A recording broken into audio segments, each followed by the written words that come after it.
Comment la fièvre aide le corps à lutter contre une infection? Une fièvre modérée qui ne dure pas ne doit pas trop inquiéter, car celle-ci aide le corps à lutter contre l'infection, en agissant au niveau des cellules immunitaires. C'est ce qui ressort d'une nouvelle étude.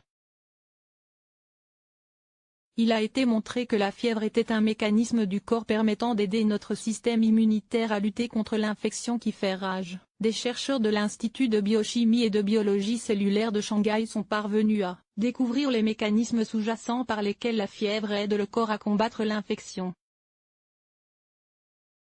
L'un des avantages de la fièvre est qu'elle peut favoriser le trafic de lymphocytes, cellules immunitaires, note de la rédaction, sur le site de l'infection.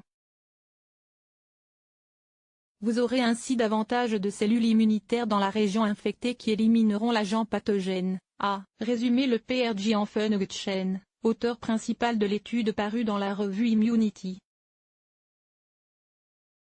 Pour se rendre jusqu'à l'infection, les globules blancs doivent migrer vers le tissu infecté ou le ganglion lymphatique touché. Pour cette migration, les globules blancs ont besoin que des protéines appelées intégrines soient présentes à leur surface. Ce serait à ce niveau qu'agirait la fièvre, si l'on en croit cette nouvelle étude, conduite chez la souris. Les chercheurs ont en effet découvert que la fièvre modifiait des protéines présentes dans les cellules immunitaires, qui se lieraient alors aux protéines de surface des cellules immunitaires, les rendant plus aptes à voyager jusqu'au site infectieux. Il s'agirait précisément des protéines HSP90, qui agiraient sur les intégrines de type alpha 4.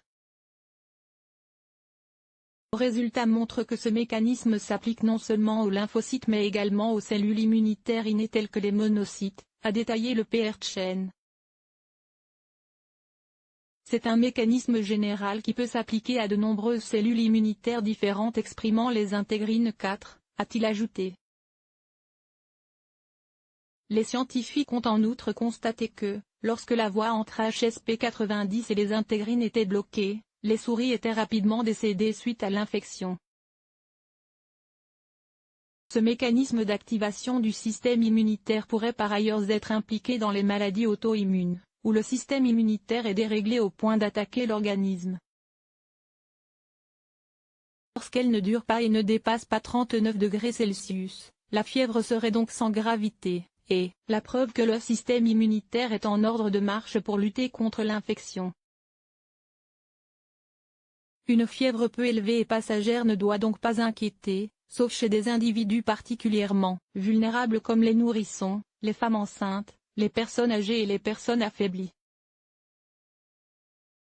Il est cependant de bon ton de faire baisser la fièvre à l'aide de médicaments, lorsqu'elle est mal supportée, lorsqu'elle se prolonge au-delà de 2 A, lorsqu'elle est très haute, et lorsqu'elle est accompagnée d'autres symptômes, maux de tête, vomissements, toux prolongé, douleurs orales, douleurs urinaires ou rénales etc. Source: Science Daily.